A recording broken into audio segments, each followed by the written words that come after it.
before there was rebellion, before there was sin, before even the word fall existed in heaven. There was an angel whose fire burned brighter than judgment itself. His name was Samael, the venom of God, not because he was evil, but because he carried the side of God no one dared to understand, the side that destroys, the side that punishes, the side that ends.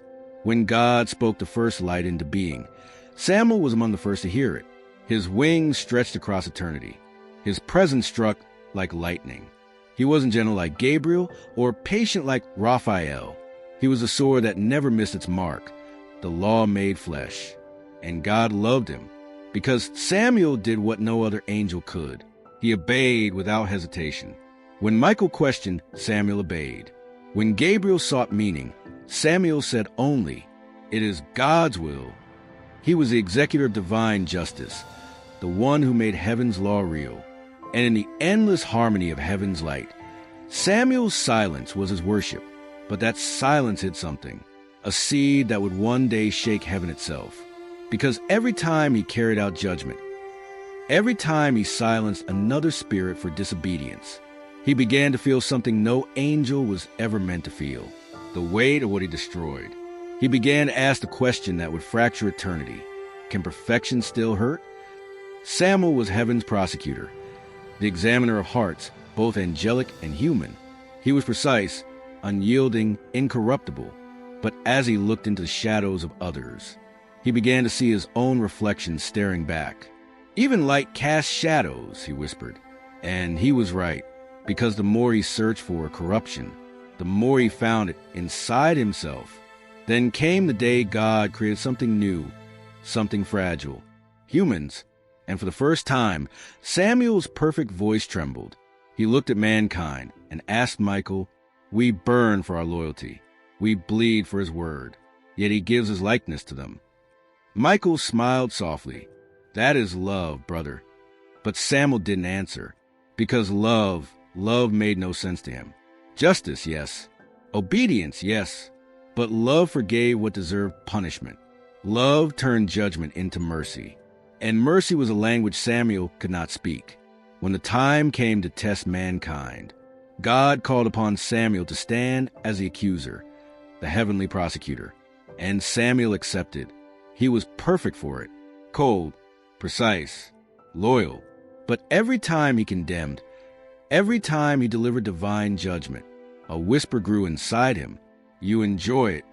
Was it pride, corruption, or just the echo of God's own wrath made conscious? That's where his story truly begins. Not with rebellion, not with jealousy, but with an angel who loved justice so much he forgot what mercy felt like. And maybe that's what broke him. Because when God said one day, "Samael, enough," how do you tell an angel made of judgment to stop judging? He was a storm God created. But even storms, once born, don't listen to their maker. Heaven trembled the day Samael changed forever. He didn't rage. He didn't defy. He simply began to act. Before the word was spoken, he was the first to touch death, the first to carry a human soul to heaven. And when he laid that trembling spirit before the throne, he whispered, "It is done." But God replied, "Death is not destruction. Death is transition. You have turned the gate into a grave." And in that moment, something inside Samael cracked. He still obeyed. He still carried out justice. But the fire that once burned holy began to twist into pain, and pain into doubt. "Tell me, Lord," he whispered, "am I still your servant or your punishment?"